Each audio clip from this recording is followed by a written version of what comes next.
অবৈধ ইউনূস সরকার একটি সাজানো নির্বাচনের মাধ্যমে একটি তথাকথিত বৈধ সরকারকে বসিয়ে বিদায় নিয়েছে, কিন্তু তাদের এক্সটেনশন তারেক রহমানের ঘাড়ে দিয়ে গেছে বড় ধরনের বোঝা এবং প্রশ্ন।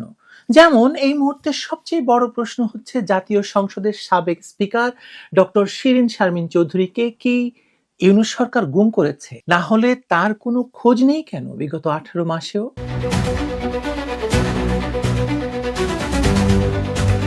বাংলাদেশের রাজনৈতিক ইতিহাসে প্রথমবারের মতো একটি নজিরবিহীন ঘটনার সম্মুখীন হয়েছে দেশবাসী।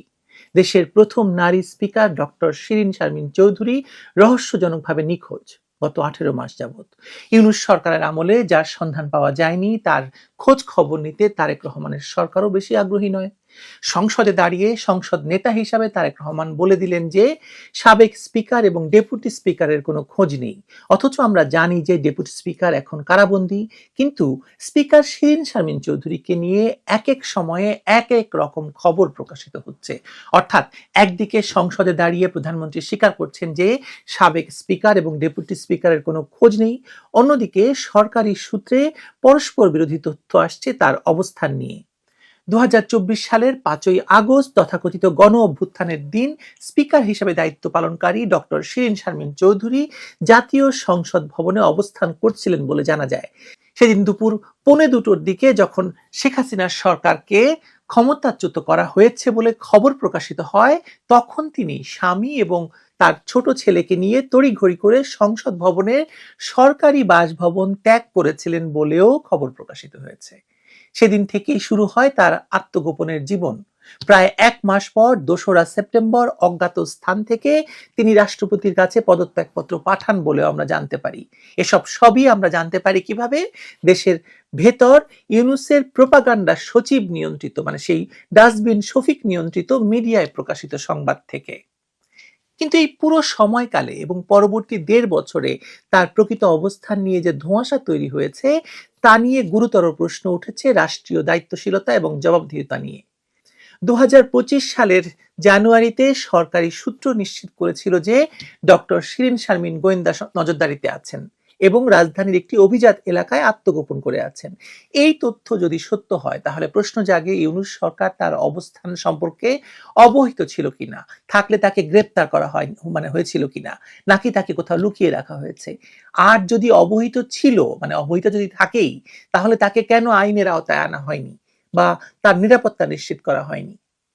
প্রশ্নটি শুধু একজন সাবেক স্পিকারের অনুপস্থিতি নিয়ে নয়, বরং এটি একটি রাষ্ট্র ব্যবস্থার ভেতর ঘটে যাওয়া গভীর সংকটের প্রতিচ্ছবি।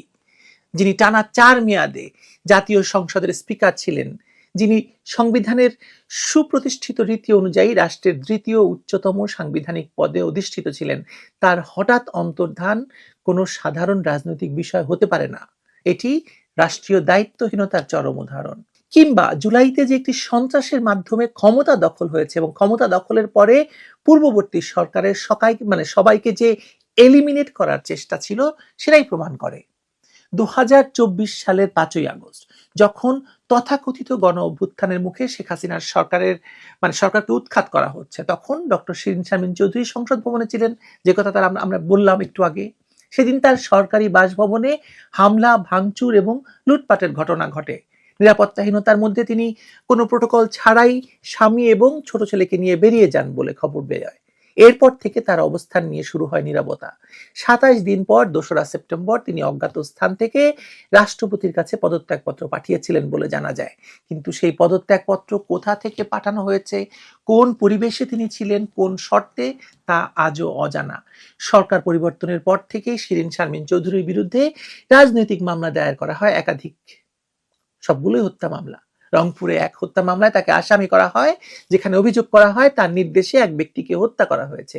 কিন্তু 1 বছরেরও বেশি সময় পেরিয়ে গেলেও মামলাটির তদন্ত শেষ হয়নি, কেউ গ্রেপ্তারও হয়নি। অথচ এই মামলার নামে তাকে গোয়েন্দা নজরদারির মধ্যে রাখা হয়েছে বলে দাবি করা হয়েছিল।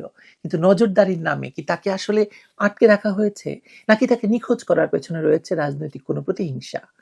2025 সালের অক্টোবরে প্রকাশিত এক প্রতিবেদনে বলা হয়, শিরীন শারমিন চৌধুরী সম্পর্কে সরকারের কাছে কোনো নিশ্চিত তথ্য নেই। কেউ কেউ বলছেন তিনি পাসপোর্ট ছাড়াই স্থলপথে ভারত চলে গেছেন, আবার কেউ বলছেন তিনি ঢাকাতেই আছেন, কিন্তু গোপনে। কিন্তু এই দ্বিমুখী তথ্য কি বলে? এটি কি সরকারের দায়িত্বহীনতা নাকি সুপরিকল্পিতভাবে তথ্য গোপনের চেষ্টা?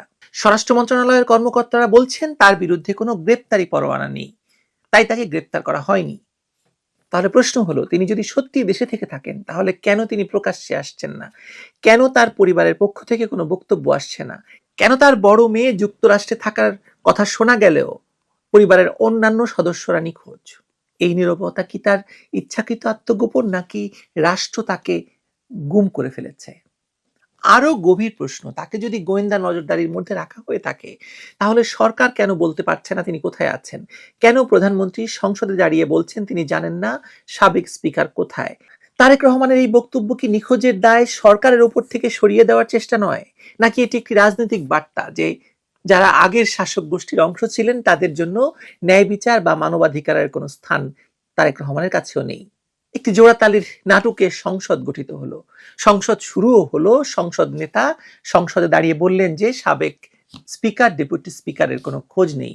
একজন প্রধানমন্ত্রী সংসদে দাঁড়িয়ে এরকম দুজন মানুষের নিখোঁজ সংবাদ দিতে পারেন এবং তারপর তাদের খুঁজে বের করার দায় এবং দায়িত্ব যে রাষ্ট্রের হাতে যায় সে কথা এই বসানো প্রধানমন্ত্রীর বোঝার কথা নয়। কিন্তু স্বরাষ্ট্রমন্ত্রী সালাউদ্দিন আহমেদ তো বারবার আইনের শাসন, সংবিধান মেনে রাষ্ট্র পরিচালনার কথা গাল ভুলে উচ্চারণ করছেন। এখন কি তাহলে তার দায়িত্ব না জাতির কাছে জানানো যে শিরীন শারমিন চৌধুরীকে কি ইউনূস সরকার হত্যা করেছে, নাকি তিনি কোথাও জীবিত আছেন, তিনি কি দেশ ত্যাগ করেছেন, নাকি দেশের ভেতরেই কোনো আয়না ঘরে বন্দী আছেন ডক্টর শিরীন শারমিন চৌধুরী? রাষ্ট্রকে এটা জানাতে হবে, না হলে রাষ্ট্র যে ফাংশনাল, রাষ্ট্র যে আসলে কার্যকর